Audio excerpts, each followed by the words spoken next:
try real quick, and if it doesn't work, then we may have to, we'll just kick this, and that's fine. I'll have the Apple TV this week. Well, it's supposed to be coming in this week, or beginning of next week. Hi, ma'am.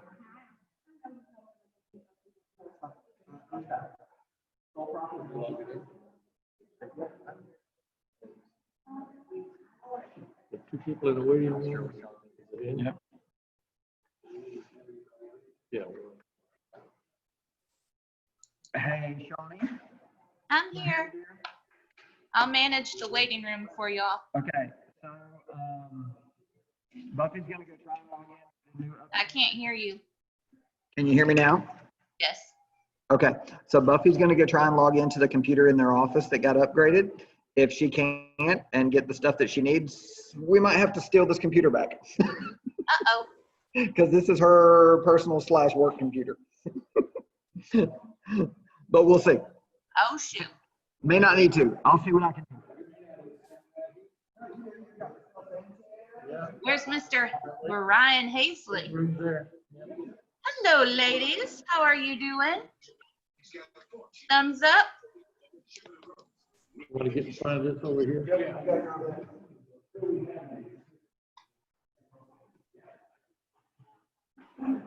Where you're at, find a seat. Thank you, Mr. J. Tell me how many people here, guys. Well, hello, handsome. How you doing, dear? Good. What you got on there? That's We've got a couple ladies, got me and Laura Barkhauer and Dana Harnett and Miss Michelle Sanchez. Anyone hanging out after the meeting in the training room? Amy.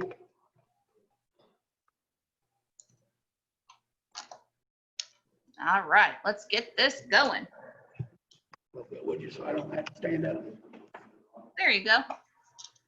Got a question for you, Sean, before we get started. I sent you a message. Did we give you information, a big pamphlet to download into our, and create a safety manual into our system that you Yes, have all sir. the other? You Yep. did? Yep, Okay. it should be connected to the email that I sent out to everybody. Okay, so it's in there. Yes. Great. I'll put it in the chat box too. Okay. So you get going and I'll put it in the chat box. All right. And for folks, I'm very passionate about safety. That's one of the biggest things that I have a passion about, trying to keep not only our market center, but our agents and your family safe. That's, and I see a lot of people left the meeting and so on and so forth. So it's really not as important to people. I guess you're needing to steal this computer. No, I'm going to try and see if I can steal the mouse Oh, okay. But I might want, never mind. Oh my God, just have to use them. Yeah, I'm all right. So it's not on everybody's mind, and it won't be on everybody's mind until something happens. And that's what concerns me, is we don't want to wait for something to happen. We want to be proactive and be very aware of their surroundings. Folks, things in this world right now and in Louisville, Kentucky and the surrounding area, let alone the rest of the United States, is kind of crazy. So things can change in a second. And one of the things that we want to talk about is be prepared and know what the risks are and be aware of the risks. So if it happens, then you're going to know what to do, or at least be prepared to make some decisions. You know, in our business as realtors, OSHA's said that we are 8th out of 35 professions that are at risk for being hurt, whether it be murder, robbery, or anything of that nature. We're number 8 out of 35 trades. So that's in itself says something that we got to be aware of. One of the things that we want to talk about is if you're going into a listing, if you're coming in, if you're talking to a new client that you don't know anything about, and they just call you, and you're setting an appointment. You need to bring them into an office, sit down and talk to them a little bit, get familiar with them. I highly recommend getting their copy of their ID. And if they push back and say, okay, why are you concerned about it? We are concerned about safety ourselves, and not only for ourselves, but for you. Because when we're going out showing properties, we don't know who's coming in behind us or anything of the nature. If you got an open house, you don't know who's going to be. Did we just lose you? There, Sean. Okay. You don't know who's going to be coming in and shows up afterwards. So what I would recommend is meeting them here at the office. But if you just meet them at the office and you take a picture of their ID and then you truck off with your cell phone, what did you do? You didn't do nothing. Nobody still knows where you're at, what you did, who you're meeting, or anything of the nature. So communicate that with somebody, where you're going, who you're meeting, and if you can get a copy of their ID, and if you can leave it at the office or leave it with somebody, that way they know you're at.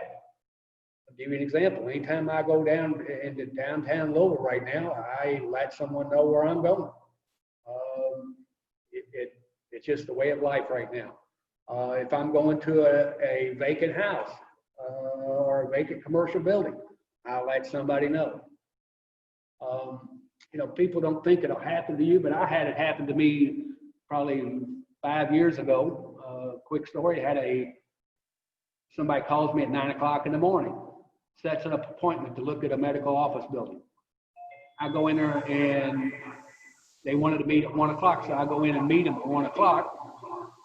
I was already a little concerned. They walked around the corner and I talked to them a little bit, and they gave me a good story. And well, I'm already here. So I went ahead and showed it to him. He went into this third office of this medical facility and started opening file cabinets. Obviously, we have a problem. I'm unarmed. Nobody knows where I'm at.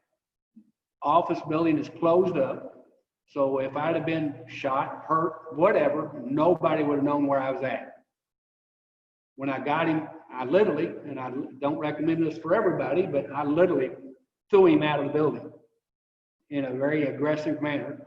Called the police. Police came up and they said he tried to break in the FBI building a couple of days before. 2 weeks later, he comes back in and busts windows out of this doctor's office. It would not, if he called at 9 o'clock in the morning for a 1 o'clock appointment. So guess what? It wasn't a random act. That's what I'm trying to get across. It may appear to be random, and but just because they even come to the office and sounds great and everything looks good and you feel comfortable, still be cautious. There are emergency apps out there called Life 360, I believe. Emergency is what I use. Well, I'm guilty of not using it enough. But those apps that's on your smartphones will give you indications of where you're at, will notify the 5, 6, 7 people that you put in your system, that will notify you if you do not shut that off. It also will record audio and video of the conversation. So when I have a pocket, I put my phone in, pointing the camera out, and I'm recording everything that's going on. It also sends out the GPS coordinates of where you're at. If you're going into an empty house and or any kind of house that you're showing, don't park don't park in the driveway. Park out on the street. Don't let anybody block you in.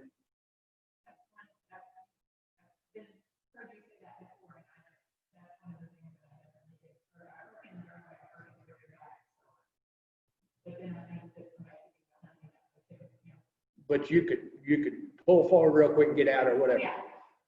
When you get there, I would advise you to get there a little early, and especially if it's a vacant house, walk around that building, take a look see if there's any windows been opened up or any doors kicked in. just to make sure before you walk in that place. The realtor that was out in Arizona that was killed years ago, she went into a showing and there were people in there waiting on her. So someone called in for the appointment. They showed up, they went in, they were already people in the building. When you go around and showing an open house or any kind of a house, vacant home, don't walk in front of them. Walk in behind them. Do not go downstairs. Do not go down. If you're going to go downstairs, go to the bottom of the stairs, let them wander around and be able to get back out of there. When you leave, go back through and check all the doors, windows, make sure they locked back up, nothing's been unlocked. Guess what? We've seen that happen. People be walking around, keep all your people together. When your people are walking and their families have a tendency to go different directions, just flat out say, for security purposes, I would like everyone to stay together. We got that corona stuff going on, and we all know pretty much how we need to handle that, I believe. But try to keep everybody together. When you're showing an occupied house, when you get that listing, what I tell people, whether it's residential, commercial, whatever, take anything valuable and put it up or get it out of the house. Make sure nobody can get a hold of any medicines, drugs, weapons, jewelry, money, because if you never know who the other agent is that's going to show it that doesn't care as much as we do. So I would advise you to make those precautions so something doesn't happen. Absolutely. Brian, can you see the screen? The Yes, safety ma'am. self-assessment up there? Yep. So let's go through this really quick. So I think that all of us have had some instance in our life where we had that gut-wrenching check, where we knew something wasn't right. So you always have to make sure that you listen to your internal compass when it comes to stuff. So I think we have all ladies on here except for Mr. J. Usher and Brian. So ladies and gentlemen, I want you to, let's go through this self-assessment really quick. This is the safety guide that's in the link that I just put in the chat box. So everyone has access to it. So let's just put a little check mark on a piece of paper if you can answer yes to any of these. So number one is, do I avoid wearing valuable jewelry while you're working? Do you guys all do that? Avoid wearing valuable jewelry. Number two, when showing property or sitting in an open house, do I park my car at the curb so I cannot be blocked in? Put a little check mark if you can answer yes. Number three, am I physically fit enough to run a city block or fight off an assault? Not going to happen. Lord Barkhauer, all 4'9" of her, is cracking up right now. In September's Realtor Safety Month, we are having self-defense class in the Market Center. So Miss Laura, I better see you in the Market Center for that. Number four, do I keep separate Facebook pages or other social media for personal and business? Number five, does most of my business come from referrals from people I know? Number six, do I show properties only during daylight hours? That's a big no for a lot of us. Number seven, do I take a colleague or buddy along when entering a vacant property? We absolutely should be doing that, or at least have another agent or spouse on the phone. Number 8, do I have a code word or distress signal set up with my office or family? So this is a good one. When I go show property, if I call my husband and I say, hey, honey, I'm at 1234 Main Street with so-and-so, can you pull that blue folder off of my desk and give me the whatever code? Or can you tell me if this is gas or electric? If I say blue folder, he is up off the couch or whatever he's doing. He's in the car. He's calling the cops and telling them where I am. So you have to have some kind of code word with family or another agent that doesn't, tell your client, your so-and-so client, what's up, but alert someone if you're in distress. So number 9, do I inform sellers about steps to take to keep their property safe during showings and open houses? So just like Brian said, are you advising your sellers to safeguard their valuables, put them in safes, or get them out of the house? Number 10, do I ask prospects to meet at the office or a public location for the first time before showing them properties? We all should be doing that. I hope you all marked yes. And number 11, do I ask prospects to fill out an identification form and photocopy their driver's license or ID? And number 12, do I have a safety app loaded on my smartphone? So,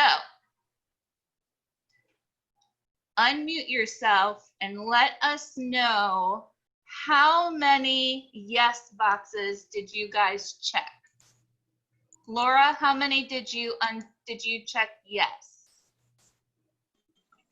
Can you unmute yourself? There you go.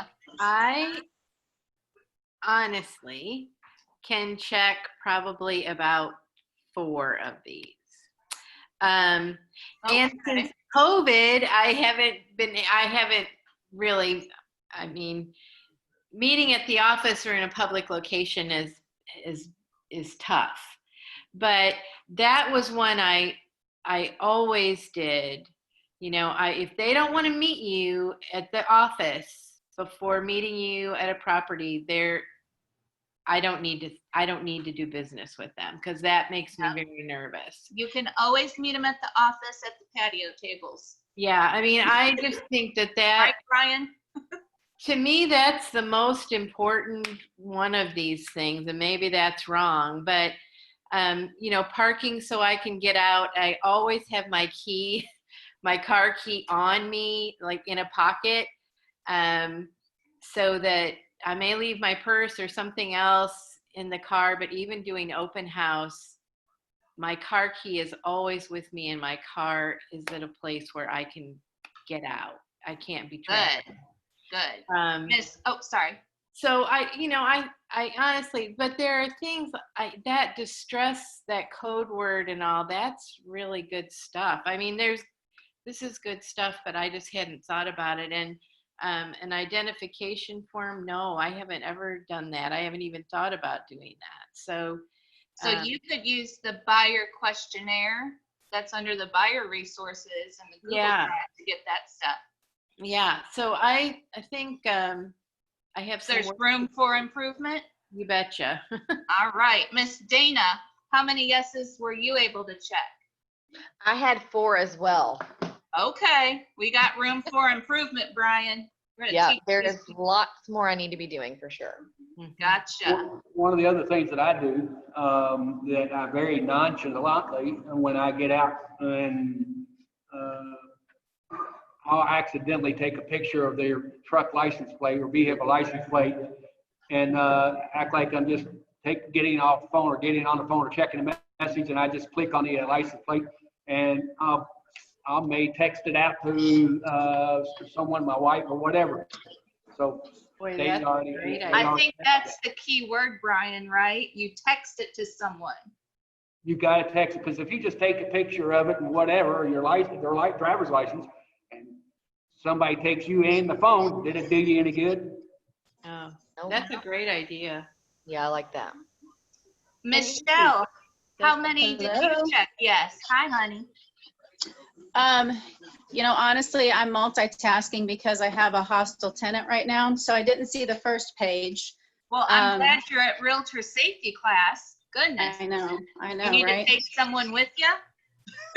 I just need to avoid the situation entirely. There you go. That's the You- safest bet. You get an A+. I appreciate that. Thank you. So on this page that I can see, which I can only see 8 through 12, I can only check one. I can tell you, I probably, sadly, thank you. That helps. I'm under 4. I'm under 4. Deetra and Amy have surpassed me. And I hate to say that. I mean, obviously we need to be safe when we're in the field, but this has been something that's been on my mind for a long time. And especially now, my awareness has heightened because I have no backup for mom. So, you know, before it was me, and if something happened, no big deal. But if I go down, that affects mom too. And there's nobody to quickly get to her and help her. So that's an even bigger deal. Yeah, we need But I to get want to, you a buddy out there.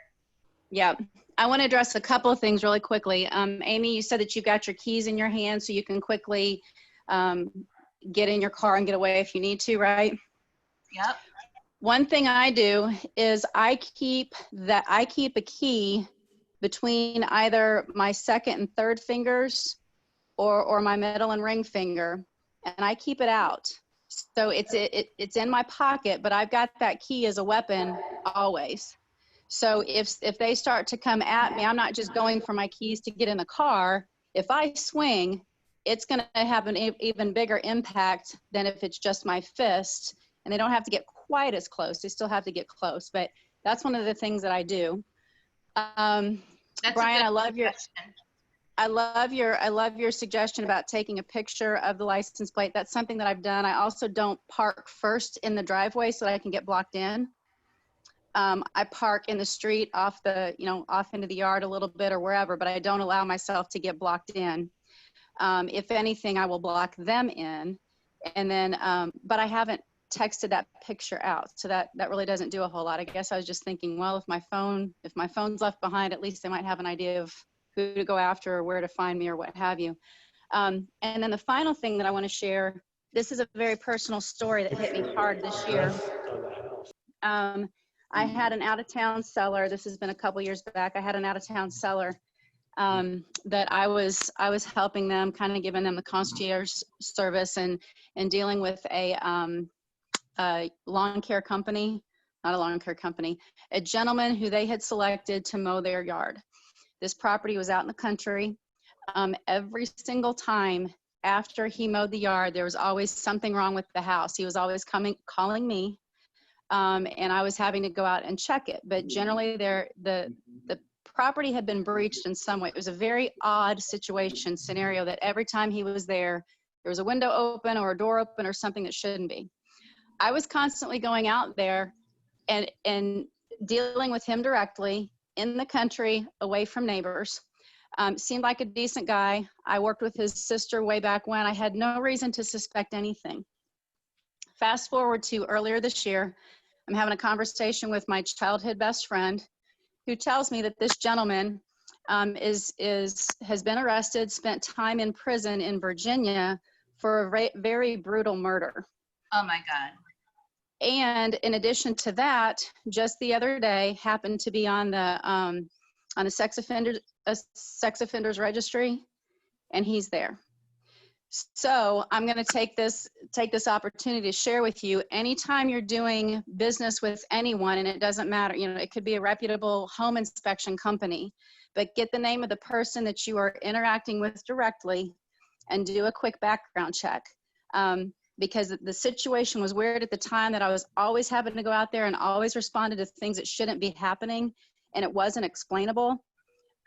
Fortunately, it didn't wind up bad, but obviously it very easily could have. And the brutal murder involved a sex offense as well in Virginia. And then I don't know the situation here, why he's on the registry here, but that hit me hard.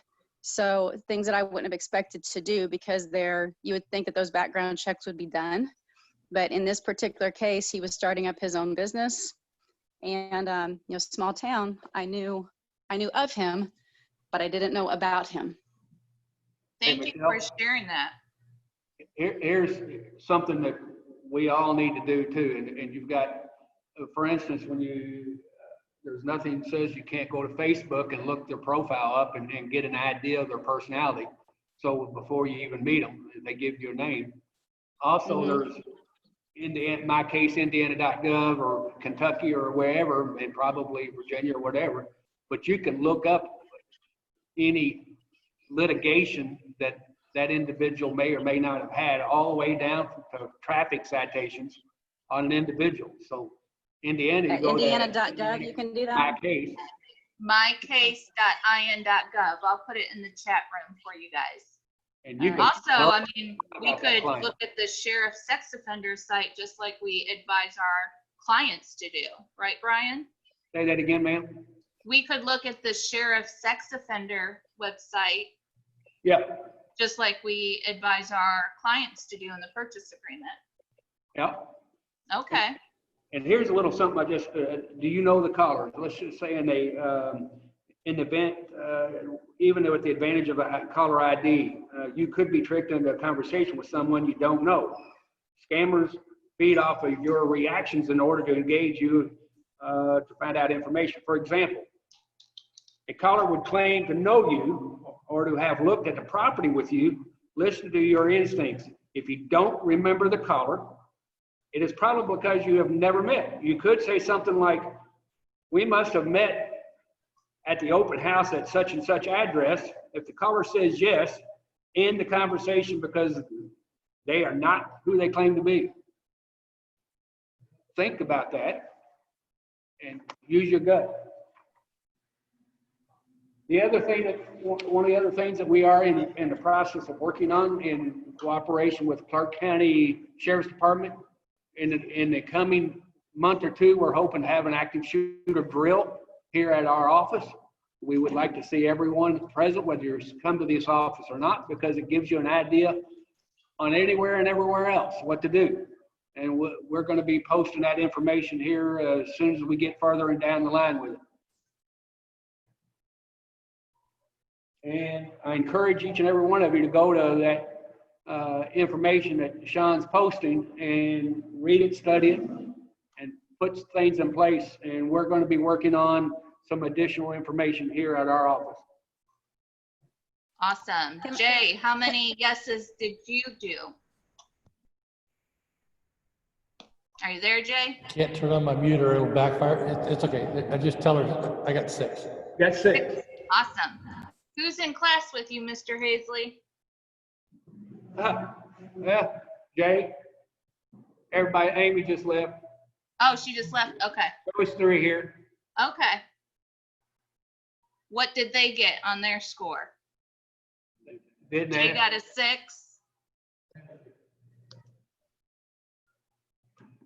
Just be aware, it's the only thing I ask. Okay. Can I ask a quick question for clarification? Yes. Sure. Brian, you said they're going to feed off of your response to them. And you said, you mentioned recalling having met them at an open house. Are you suggesting make up an address? Yes. Okay, a property that you did not. 123 Main Street, and see if they say yes. If they say yes, guess what? You got a problem. Because you were never there and you never met them, but they're claiming to have met you. Yep. Okay, thank you. Interesting. Ask the questions, bait it, I guess is the bottom.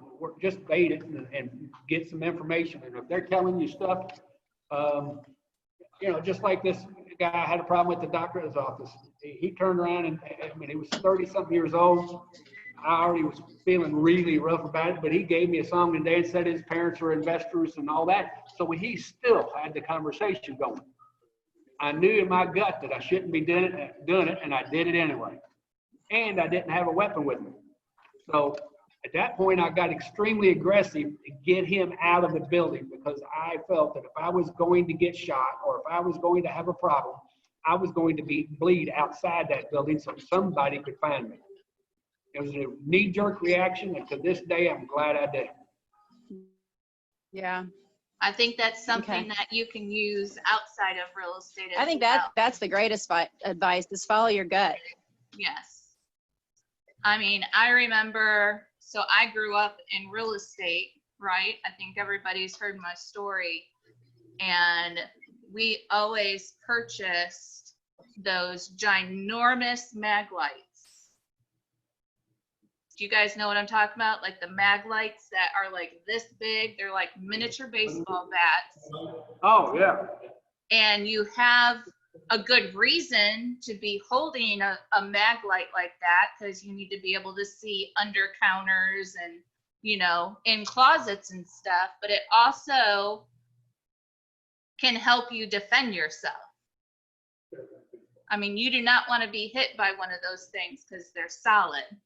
So when you are out there showing property and you're with clients, make sure you have something to defend yourself. Whether it's a big mag light, spray. What's the spray called? My mind just went blank. Pepper spray. Pepper spray, thank you. And you know, Taser. and I'm sure Brian can speak to this. If you're carrying a gun, make sure you have a permit and you know what you're doing with it. Well, I gotta say, one of the things that I want to really preach, if you're going to carry a weapon, you be prepared that if you're going to use it, be prepared to use it. Don't just act like you're going to use it because they're going to use it on you because you're going to be too scared to do anything about it, and then they're going to take it away from you. You better be ready, willing, and able to take someone's life. If you're not able and willing to, then use something else such as a taser, pepper spray, and get training, whatever you're using, and take some self-defense classes. Does anybody use insect spray? Wasp spray? Yeah, wasp spray is good. It's got a 40-foot range on it, which is way further than any pepper spray I've run into. And I keep a can in my car. And so right underneath the driver's seat, and I keep one in my bedroom. That's my weapon of choice because I don't know whether or not I could commit to taking somebody's life, Brian. But I can sure as heck shoot him in the eyes and run like crazy if that's the only defense that I've got. That's a good idea. So, you know, truly, I mean, by your living room chair, wherever you sit in the living room, any place in the house, it's legal. You can teach your kids to use it without it being as incredibly dangerous. So that was just a safe tip that I got one time, and I used the heck out of it. So feel free to use or not, but share. Somebody else might be more comfortable with that. See, Cooper likes that too. All right, Cooper's not messing around. No, he's not. 40 Yeah, feet. He protect likes his it. mom. Here's the thing about wasp spray. If you happen to just bring it out and you say, just in case we run into any wasp or anything like that, and if that person plans on doing bodily harm, they're going to know what you're planning on, and at that point, they're going to backpedal, and then you play with your gut feeling because you're going to know it real quick because he's going to know what you're up to. See, and that's even better. I hadn't considered that. Yeah. Thank you. Allergic to wasps, so that's the reason you carry it because you just never know. Yep. Good idea. And I mean, especially as women and even men, you can carry, you know, a big purse with no valuables or you just leave your wallet in the car, but you can still have a purse on you with that stuff in there just in case. But I mean, I could see, Brian, how that would deter someone. One of the things we talk about if you're going to pull into the driveway, don't pull in, maybe back in. That way you can exit, get that car, open that door quickly, be able to exit the property very quickly. Because if you pull in, you're going to have to back out. Here, And the other thing is, oh, sorry, go ahead, Sean. I was just going to show you on the screen here. I found the list of the most common types of weapons.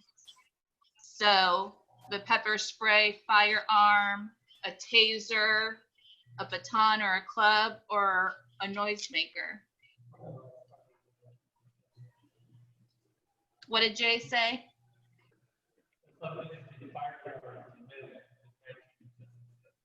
I can't hear it. We can't hear him. Brian? Firearms are 19% for the men. Okay. Michelle, what were you going to say? Yeah. Oh, yeah. I mean, I can probably count 6 or 7 in here right now. I was just going to share that the wasp spray Yeah. too is Encourage it. as elementary as it is. I've always been concerned about pepper spray. You have to check it every so often to make sure it's good to fire, and then you don't know how much is remaining. So you can Yeah. constantly check your wasp spray. You can shake the can. You have an idea of how much is there. So there's just a lot more reassuring things about that for me, because it's me, my taser wouldn't fire. Because it's me, my pepper spray would lock up. You know, all of those things that I would check it so much that in the emergency, it wouldn't be good to me. But the wasp spray, I can go to Lowe's and get it quickly and move on. Michelle, All of I've my always said, realtors with technical difficulties not carry a taser. I've always Just said if I because had it's a me. gun, the only one that would get shot is me. So, yeah, I'm All with of a sudden, Laura doesn't have a big toe. you. I like the wasp spray. I think I can handle that. So Brian, Mr. What? Haeseley, here's the list of the safety apps that we have available. So if you guys want to take a picture of this and make sure you set up a plan with your family or a buddy or a fellow realtor to make sure that both of you have one of these safety apps, that you guys are both hooked to it in a group, and set up your code words. And then Brian chairs the safety committee. Maybe we can get together and discuss which one we like the best for using for the market center. Does that sound like a good plan? We've got, Sean and I talked about a couple of different ideas that we're going to be working on to maybe for the market center to be able to get everybody maybe on the same page or more on the page. I have talked to some of the other brokerages about safety directors at each brokerage, such as Green Tree, Remax, and some of those other brokerages, and we're trying to put a safety director together at each location, so we are all getting, all the agents can get somewhat on board of doing all the same things. So if someone that happens to be from another brokerage is in close to your neighborhood showing a property and they need help and you happen to find out about it, you'll know what's going on. So those are just some of the ideas that we're working on. And my husband's chiming in from the couch. He's an ex or former Navy SEAL. He said, make sure, ladies, that you have more than one buddy in that group. Because what happens if you only have your husband in a group on one of these safety apps and your husband is away from their phone? All right, that's no bueno. So make sure you have multiple people in your group. Keep you safe. All right, Mr. Brian. That's all I got for now. I please, by all means, take that information that Sean's posting up there and study it and read it. And if you want to be part of the safety committee, we strongly urge participation and come on board. Also, one of the things that we didn't talk about real quick, I bet a whole lot of you don't know that we even got a AED and a full-blown triage kit here in the office. It's not a first aid kit. It doesn't have just Band-Aids in it. It's got a full triage kit for major catastrophes. We got an AED that's posted back by the fireplace. So, and we have an app that is all of Clark County knows where the AEDs are.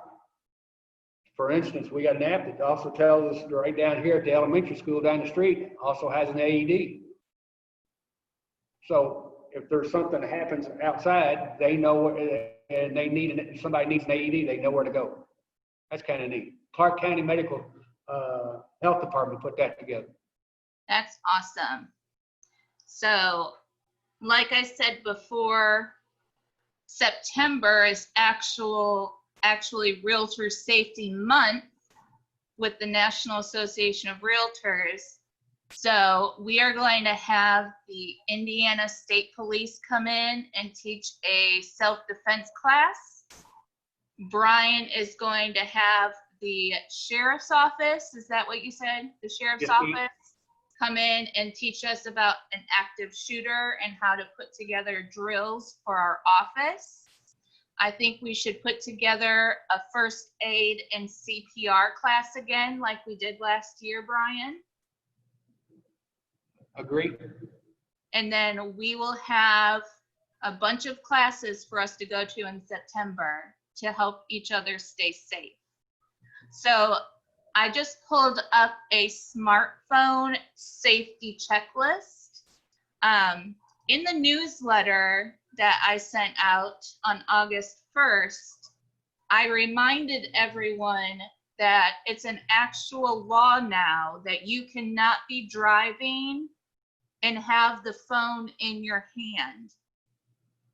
So make sure you all have some way to answer phone calls hands-free.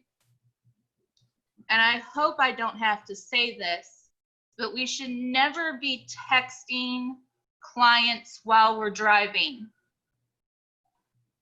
Now, we love you all. The leadership team loves you. Your family loves you. Our ALC love you. We're a big family.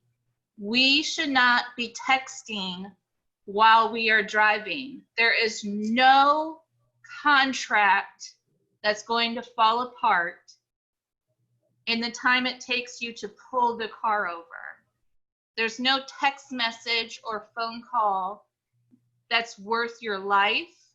There's no commission worth your life.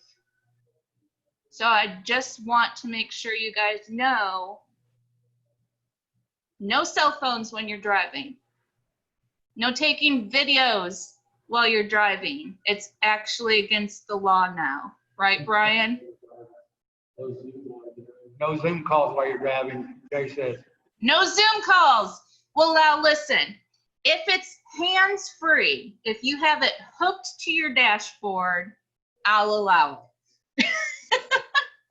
Or if you have one of those fancy cars like I do, where it like you connects and then you can talk while you're driving hands-free, you can tell your car, call Brian Haeseley, and it does it for you, that's acceptable. But there should be no hands touching a cell phone while you're driving.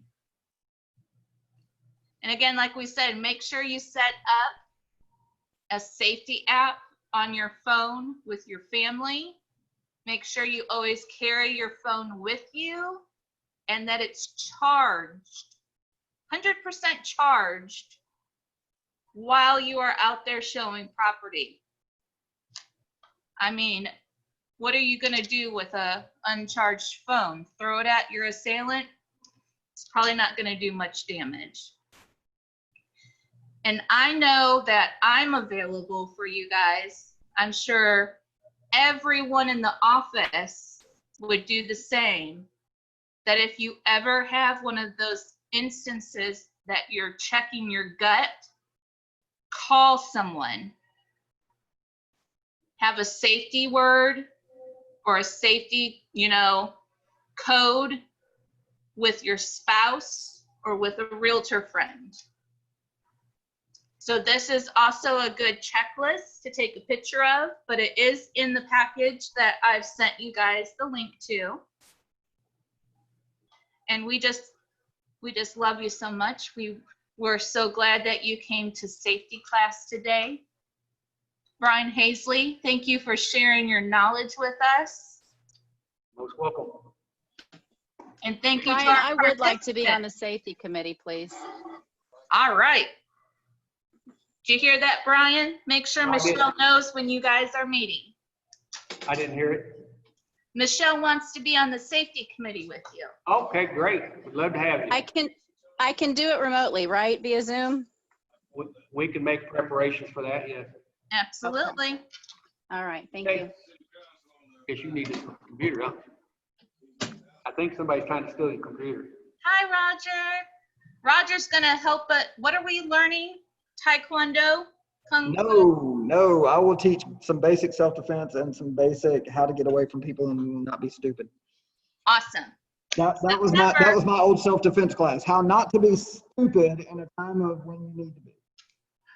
How not to be stupid when you're freaking out. Make Exactly. sure you come in September. It's gonna be a good class. All right, guys.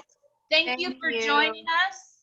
I have everybody's attendance down, so you guys get raffle tickets for our listing competition. We'll see you soon. Thank you. Well, Bye. bye. Safe. Bye, thank you.